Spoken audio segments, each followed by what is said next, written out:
Hello everyone. आज का हमारा पहला सेंटेंस है अपनी जैकेट से धूल झाड़ो। Flick dust off your jacket. Flick dust off your jacket. Flick का मतलब होता है झाड़ना, डस्ट का मतलब होता है धूल। सिगरेट की ऐश को जिस तरह झाड़ा जाता है उसके लिए भी हम यूज़ करेंगे फ्लिक। सपोज़ कोई हमारे सामने बैठ के हमारे कारपेट पे सिगरेट की राख को झाड़ रहा है और हमें बोलना है कि प्लीज़ कालीन पर राख ना झाड़ें। Please don't flick ash on the carpet. Please don't flick ash on the carpet. Ash का मतलब होता है राख, कारपेट का मतलब होता है कालीन। इसी तरह आपने देखा होगा कि गाय की पूंछ पर जब मक्खियाँ या इस तरह के कीड़े बैठ जाते हैं तो वो मक्खियों को उड़ाने के लिए अपनी पूंछ को झाड़ती है। तो यहाँ भी हम यूज़ करेंगे वर्ड फ्लिक। गाय मक्खियों को भगाने के लिए अपनी पूंछ हिला रही है। Cow is flicking its tail to make flies go away. Cow is flicking its tail to make flies go away. Suppose किसी टेबल पे बहुत धूल है और मुझे वो टेबल यूज़ करना है, तो आई वॉन्ट टू से कि इस टेबल की धूल झाड़ें। Flick the dust off this table. Flick the dust off this table. Suppose हमारे पास बैठी हुई महिला जब बार बार अपने सर को घुमाती है तो उसके बाल झटके के साथ हमारे मुंह पर आते हैं। ऐसा बहुत बार हमारे साथ होता है। तो एक तरह से वो बालों को हमारे मुंह पे झाड़ी रही होती है। तो अगर हमें ये बोलना है कि हर बार जब आप अपना सिर घुमाती हो तो आपके बाल मेरे चेहरे पे आ रहे हैं या आ जाते हैं। Every time you turn your head your hair flicks on my face.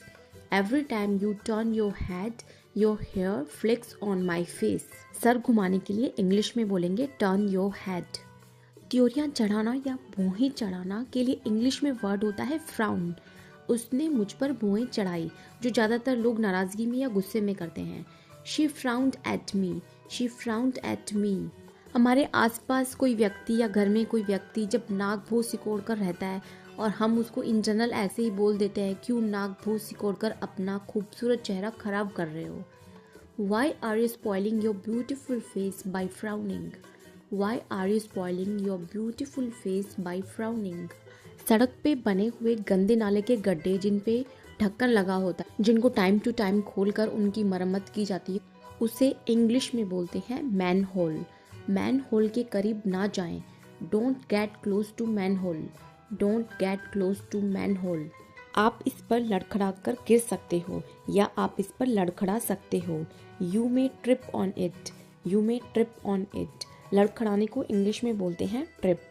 चाकू की जब धार चली जाती है तो वो काफ़ी डल हो जाता है, तो इसको इंग्लिश में बोलते हैं दिस नाइफ इज़ डल। यह चाकू कुंद है या यह चाकू तेज नहीं है। दिस नाइफ इज़ डल। जो चाकू दांतेदार होते हैं उसको इंग्लिश में बोलते हैं सेरेटेड नाइफ। इस चाकू को ट्राई करो, यह दांतेदार है। Try this knife, it's serrated. Try this knife, it's serrated. Serrated का मतलब होता है दांतेदार। इसी तरह कुछ प्लांट्स की पत्तियों में आपने देखा होगा उनके किनारे दांतेदार होते हैं। ये पत्तियां दांतेदार किनारे वाली हैं। These leaves have serrated edges. These leaves have serrated edges. Edges का मतलब होता है किनारे। कुछ लोगों को ट्रैवलिंग करते हुए, चाहे वो कार में हो, ट्रेन में हो, प्लेन में हो, कहीं भी हो, ट्रैवलिंग करते हुए उनकी तबीयत उन्हें सपोर्ट नहीं करती, हेल्थ उन्हें सपोर्ट नहीं करती, जैसे कि चक्कर आना, मतली, उल्टी, इस तरह की चीज़ें होती हैं, तो इसकी कंबाइंड टर्म होती है मोशन सिकनेस। मुझे मोशन सिकनेस है, मतलब ट्रैवलिंग मुझे सूट नहीं करती है। I have motion sickness. I have motion sickness. दो गाड़ियों के बीच, दो व्हीकल्स के बीच जो मामूली सी टक्कर होती है, जो कि गाड़ी निकालते हुए या बस पार्क करते हुए जो छोटी सी खरोंचें लग जाती हैं, तो इस तरह के छोटे माइनर एक्सीडेंट को इंग्लिश में बोलते हैं फेंडर बेंडर। जैसे कि हम बोलते हैं कि अरे चिंता की कोई बात नहीं है, मामूली सी टक्कर थी। Don't worry, it's just fender bender. Don't worry, it's just fender bender. In general हम इसको जैसे इस तरह बोल सकते हैं कि यह तो बस एक छोटी सी टक्कर थी। It was just a small collision. It was just a small collision. Collision का मतलब ये होता है टक्कर। किसी टक्कर के बाद कार पे जो गड्ढे पड़ जाते हैं उसको इंग्लिश में बोलते हैं डेंट। कार पे गड्ढे पड़े हैं। Car is dented. Car is dented. जब किसी की पैंट की जिप खुली रह जाती है और हम उसे बताना चाहते हैं, इन्फॉर्म करना चाहते हैं, तो इसके लिए इंग्लिश में एक इडियम होता है your fly is down. Your fly is down, जिसका मतलब होता है कि पैंट की जिप खुली है। कभी हम नए कपड़ों के प्राइस टैग हटाना भूल जाते हैं और हम ये बोलना चाहते हैं कि आप मूल्य टैग हटाना भूल गए कपड़ों पर से। You forgot to remove price tag, you forgot to remove price tag. छींटों को इंग्लिश में बोलते हैं स्प्लैटर। लिक्विड के जो छींटे उछल के गिरते हैं, सपोज जब सब्जी बनाते हैं और ग्रेवी जो जब थिक होने लगती है और उसके छींटे उछल उछल के गिरने लगते हैं, तो इसके लिए इंग्लिश में वर्ड होता है स्प्लैटर। अगर सब्जी की ग्रेवी उछल के गिर रही है तो हम बोल सकते हैं the gravy will splatter. Now let's suppose I am cooking tomato sauce और मुझे अपने पास खड़े हुए व्यक्ति को वार्न करना है कि बी केयरफुल, टमाटर सॉस के छींटे उछलेंगे। Be careful, the tomato sauce will splatter. Be careful, the tomato sauce will splatter. इन छींटों से बचने के लिए किचन में जो हम यूज़ करते हैं उसको बोलते हैं स्प्लैटर गार्ड। बेहतर होगा आप स्प्लैटर गार्ड का यूज़ करें। Better you use splatter guard, better you use splatter guard. Let's make few more sentences with word splatter. जैसे कि हम जब कलर करवाते हैं, दीवारों पे पेंट करवाते हैं और फर्श पर जो पेंट के छींटे पड़ जाते हैं। फॉर एग्जाम्पल, इफ़ आई से फर्श पर पेंट के छींटे पड़े थे, there were paint splatters on the floor, there were paint splatters on the floor। इसी तरह जब गाड़ी चलाते हुए, कार चलाते हुए कीचड़ के छींटे गाड़ी पर पड़ जाते हैं। इफ़ आई से कार पर कीचड़ के छींटे हैं, there are mud splatters on the car, there are mud splatters on the car। कभी कभी पावर सप्लाई में जो फ्लक्चुएशन होता है जिससे कि लाइट जगबुझ करती है, कभी तेज और कभी कमज़ोर हो जाती है, इसके लिए इंग्लिश में वर्ड होता है फ्लिकर। जैसे कि जब बल्ब टिमटिमा रहे होते हैं, जब जगबुझ कर रहे होते हैं, बल्ब टिमटिमा रहे हैं, the bulbs are flickering, the bulbs are flickering. ऐसी सिचुएशन होने पर हम उस इलेक्ट्रिक अप्लायंस या फिर इस तरह की जो लाइट्स होती है उसको तुरंत बंद कर देते हैं, ये सोच के कि वो जल ना जाए। हो सकता है कि बल्ब जलने वाले हों, maybe bulbs are going to burn out, maybe bulbs are going to burn out. इसी प्रकार मोमबत्ती या दिया बुझने से पहले एक बार टिमटिमाता है। मोमबत्ती ने आखिरी बार टिमटिमाया और बुझ गई। मोमबत्ती एक बार लास्ट बार टिमटिमाई और बुझ गई। The candle gave one last flicker and went out, the candle gave one last flicker and went out. Went out का मतलब भी यहाँ पर है बुझ जाने से। जब 2 या 3 लोग एक साथ किसी कॉमन प्लेस पे जाने वाले होते हैं और एक फोर्थ भी उनको आके ज्वाइन करता है और बोलता है कि आप कहाँ जा रहे हो, मुझे भी साथ आना है, मतलब मुझे भी वहाँ तक साथ चलना है। तो इस तरह से किसी व्यक्ति या समूह के साथ कहीं जाना, आमतौर पर जब उन्होंने आपको साथ जाने के लिए इनवाइट नहीं किया है, आप साथ जाने की लिफ्ट मांगते हैं, तो उसके लिए इंग्लिश में हम बोलते हैं tag along. Where are you going, I want to tag along. Where are you going, I want to tag along. Suppose मैं और मेरी फ्रेंड निशा कहीं जा रहे हैं, बट उसका छोटा भाई भी साथ आना चाहता है, पर निशा नहीं चाहती कि उसका छोटा भाई भी उसके साथ आए। Nisha doesn't want her little brother to tag along. Nisha doesn't want her little brother to tag along. लकड़ी की स्टिक पर आइसक्रीम या पानी की बर्फी या गोले को इंग्लिश में बोलते हैं पॉप्सिकल। मैं एक पॉप्सिकल खरीदना चाहता हूँ।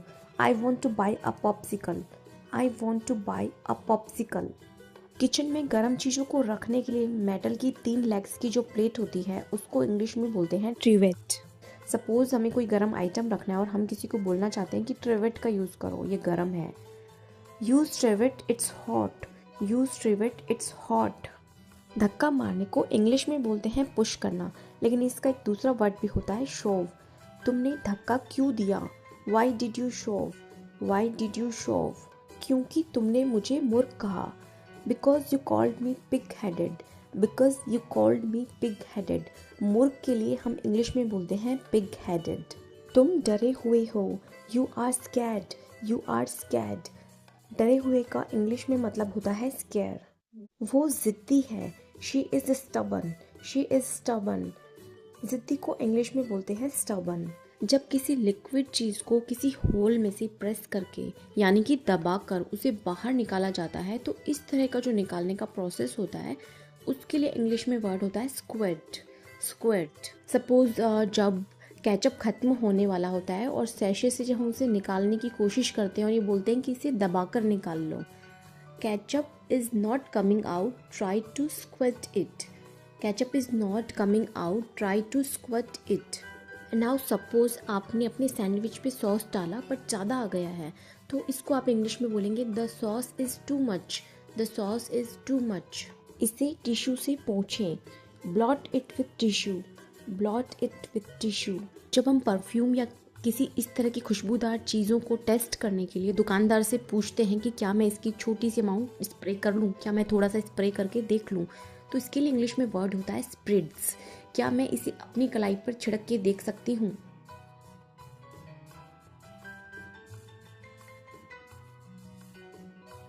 हाँ, आप इसे छिड़क सकते हैं। Yes you can spreads it, yes you can spreads it. Can I एक बहुत बढ़िया खुशबू on my wrist, can I spreads it on my excellent scent. खुशबू को इंग्लिश में सेंट बोलते हैं। बॉडी का बॉटम पार्ट जिस पर हम बैठते हैं उसे बोलते हैं बूटी।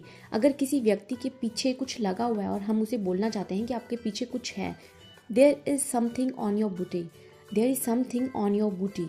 असफल होने को इंग्लिश में फेल बोलते हैं, ये तो हम सब जानते हैं, लेकिन एक इसका दूसरा वर्ड मीनिंग होता है फ्लंक। क्या आप फेल हो गए? Did you flunk, did you flunk. और you can say simply did you fail. मैं जीव विज्ञान की परीक्षा में असफल हो गया। I flunked my biology exam, I flunked my biology exam. Ghost का मतलब भूत होता है, ये तो हम सब जानते हैं, लेकिन स्किप यानी कि कोई चीज़ छोड़ देना, स्किप कर देना, उसका अदर वर्ड होता है घोस्ट।